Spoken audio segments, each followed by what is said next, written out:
Good morning. Pardon Board is reconvening at Elaine Hunt Correctional Center. Warden, good morning. Would you and any staff introduce themselves for the record? Steve Turner, Warden, Elaine Hunt. Christy LeBlanc, classification. Joe Buttress, Assistant Warden. Thank y'all for accommodating us this morning. And today is November 17th, 2025. And we have before us Mr. Kraft. Good morning, sir. Good morning. How y'all doing? Good. Would you introduce yourself? Tell us your name and DOC number, please. My name is Kirkland Craft. DOC number 731150. Sir, Mr. Kraft. So I'll read some identifying information into the record, ask you to verify if it's correct, and then I'm going to turn it over to Mr. Freeman, seated to my far right. Your case has been assigned to him, so he'll take the lead on the interview. Yes, Right? Yes, So, ma'am.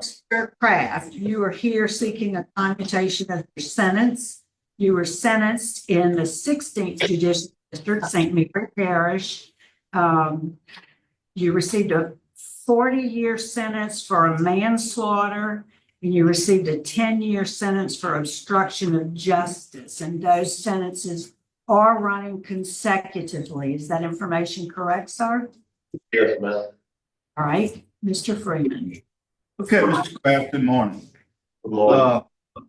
First off, tell us a little bit, what was your role in this situation?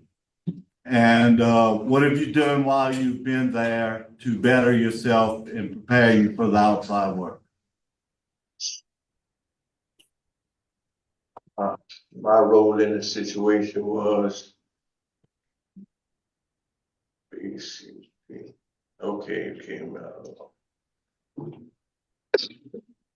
it was, we basically planned on robbing this guy, but yeah, then we ended up killing the man because things just got out of control and went too far. I tried to intervene and stop what was going on.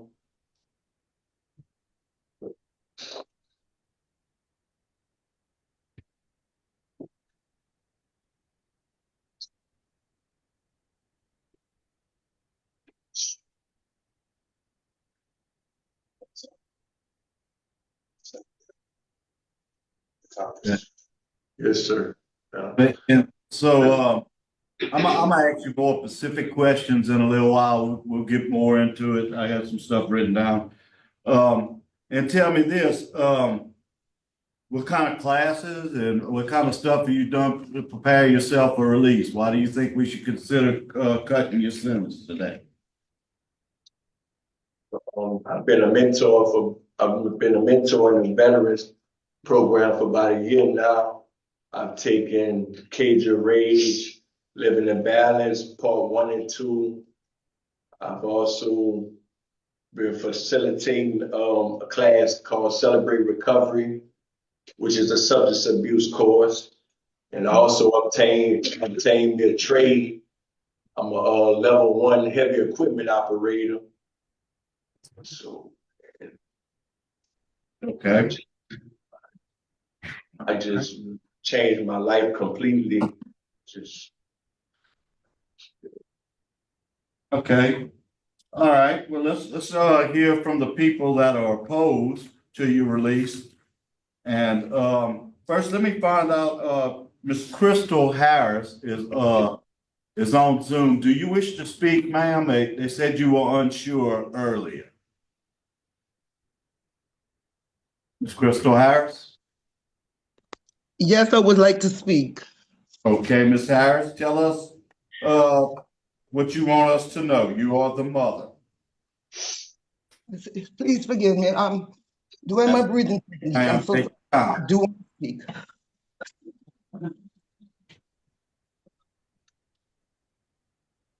Kirkland, out of all these things you saying you taken, whoever I'm speaking to, all these things, classes he has taken, everything that he said he has done, accomplished, and positively to everyone else in this world. My son can't do it. My son is not eligible to do it. He said he went to rob him. He's not even supposed to be up for parole until July 9th, 2036.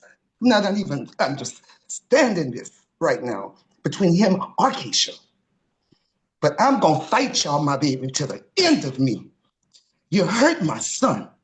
You killed him. He has a daughter, baby. She cries for her daddy. You trying to come here and make a family. I'm not going to let it happen. I'm not giving up, baby. You keep trying. But Lord, as long as I got strength in my body, I'm going to write Jeff Landry letters after letters until he answers me to make me understand how you got in this courtroom. Now you can let anyone else speak, but I will not let you out to the death of me. Appreciate it, ma'am. Thank you for joining us this morning. Okay, now, we also have on but not speaking is Miss Brianna Webb. But also here to speak from the AG's office is Mr. Joseph LeBeau. I'm sorry. Yes, sir. Thank you, ladies and gentlemen, of the parole board. Joseph LeBeau. I am here on behalf of the Attorney General's office. And I will be very brief, but in Mr. Kraft's statement, what I saw was no remorse and absolutely no responsibility for the actions that he took. He very minute details and never any sign of remorse. I'd also want to note for the board that he's only 8 years into a 50-year sentence. This is a brutal homicide, 6 stab wounds.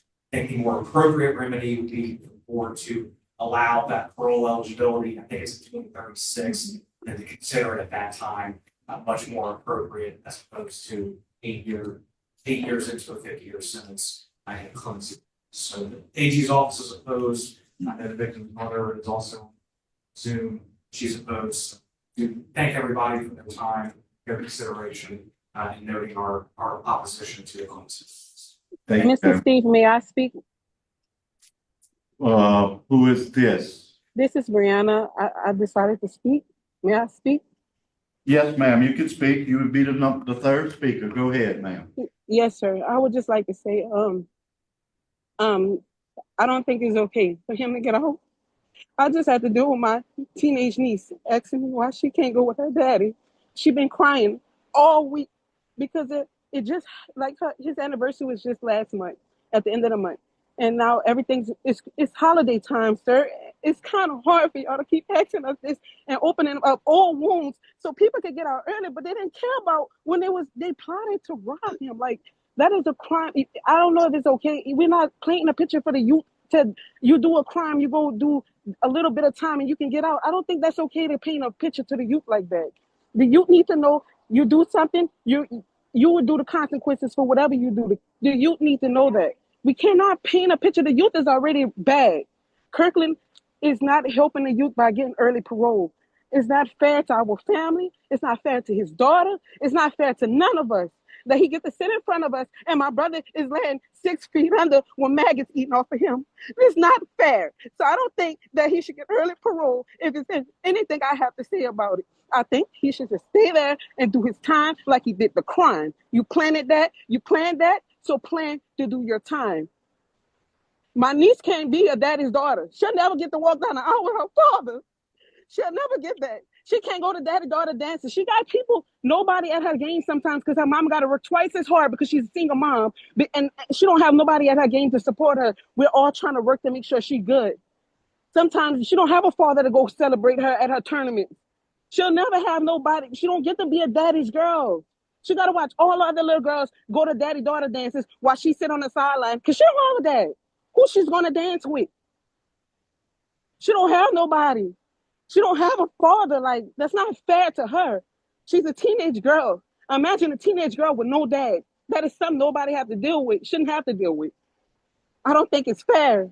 And for y'all to keep opening up old stab wounds by keep on going up for parole is even more insane. This is old wounds reopening every time we get on one of these parole. I'm sorry, I'm not trying to seem aggressive or aggravated, but it's old wounds keep reopening.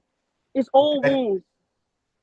Yes, ma'am, understand. Okay, Thank you very much. Thank you, Big. All right, Mr. Kraft, let's get to you. I'm not gonna go into a whole lot of detail. How long have you served on this sentence? 12 years, sir. 12 years of a 50-year sentence. Okay, that's quite frankly, that's just not even close to enough for what you did.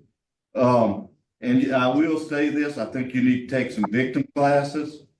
I think it'll help you.